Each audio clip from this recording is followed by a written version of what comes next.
Vecteur vitesse. Nous allons nous intéresser au mouvement d'un ballon. Ce ballon constitue le système qui est modélisé par un point. Pour étudier son mouvement, il est nécessaire de définir un repère auquel on associe une horloge, c'est un référentiel. On repère à intervalles de temps réguliers les positions successives du ballon.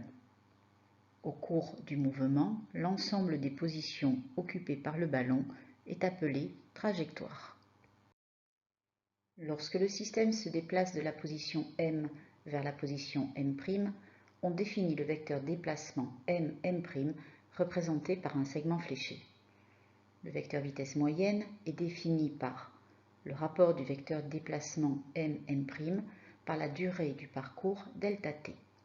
Ce vecteur vitesse moyenne ne permet pas de décrire la vitesse en un point de la trajectoire, par exemple en M2. Le vecteur vitesse en M2, V2, s'obtient à partir du vecteur vitesse moyenne pour une durée très courte. Pour que ΔT soit le plus petit possible, il faut considérer deux points consécutifs. Pour le vecteur vitesse en M2, on considère les points M2, M3. Le vecteur vitesse V2 est alors défini par le rapport du vecteur déplacement M2, M3 sur la durée du parcours. Le vecteur M2, M3 est tangent à la trajectoire. Le vecteur V2 est donc lui aussi tangent à la trajectoire.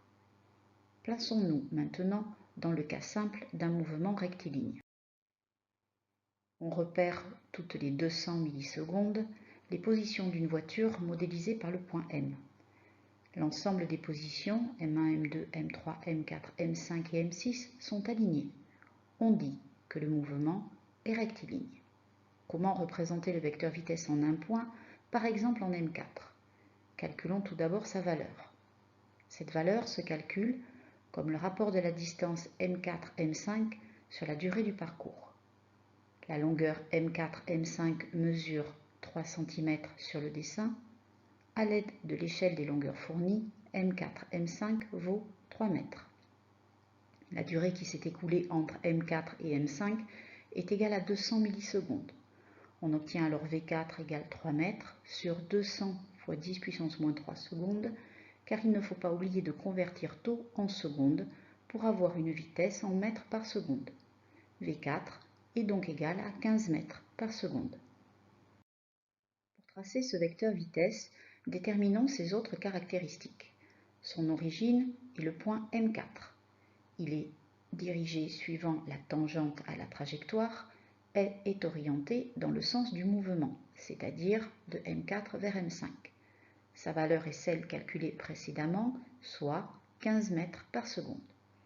Le vecteur vitesse V4 est représenté par un segment fléché à l'aide d'une échelle de vitesse, par exemple 1 cm pour 10 mètres par seconde. Avec cette échelle, le segment fléché doit avoir une longueur de 1,5 cm.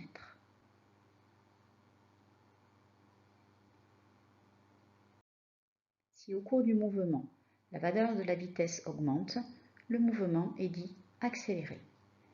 Si la valeur de la vitesse diminue, le mouvement est dit décéléré. Enfin, si la valeur de la vitesse est constante, le mouvement est uniforme. Retenons donc, le vecteur vitesse moyenne est défini par le rapport du vecteur déplacement M', par la durée du parcours ΔT. Lorsque cette durée devient très petite, alors le vecteur vitesse en un point, par exemple V2, est assimilé au vecteur vitesse moyenne. Le vecteur vitesse en un point a pour direction la tangente à la trajectoire, pour sens celui du mouvement, et sa valeur s'exprime en mètres par seconde. Pour le représenter, il est indispensable de choisir une échelle adaptée. Au cours d'un mouvement, si la direction du vecteur Vm ne varie pas, le mouvement est rectiligne. Si la valeur du vecteur Vm ne varie pas, le mouvement est uniforme. Voici un quiz de 3 questions pour faire le point. À la fin de chaque question, lorsque vous voyez apparaître cette icône, appuyez sur la touche pause pour prendre le temps de répondre. D'après le tracé des vecteurs vitesse ci-contre, On peut dire que le mouvement est accéléré, décéléré ou uniforme.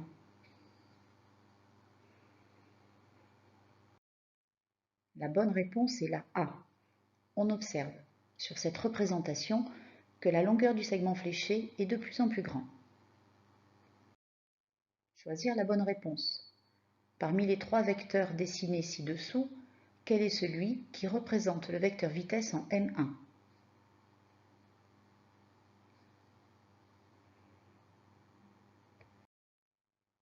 La réponse juste est la C.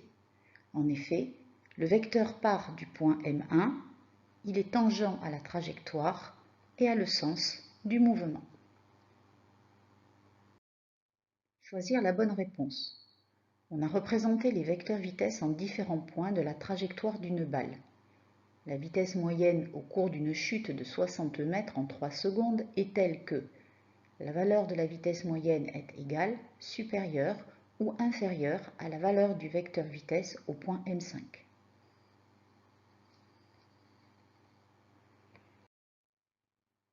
La valeur de la vitesse moyenne s'obtient en divisant la hauteur de chute par la durée de la chute, soit 60 mètres divisé par 3 secondes. On obtient une vitesse moyenne de 20 mètres par seconde. Or, on constate que la longueur du segment fléché au point M5 est plus grand que le trait de l'échelle des vitesses. La vitesse moyenne est donc inférieure à la valeur de la vitesse au point M5. La réponse juste est la C.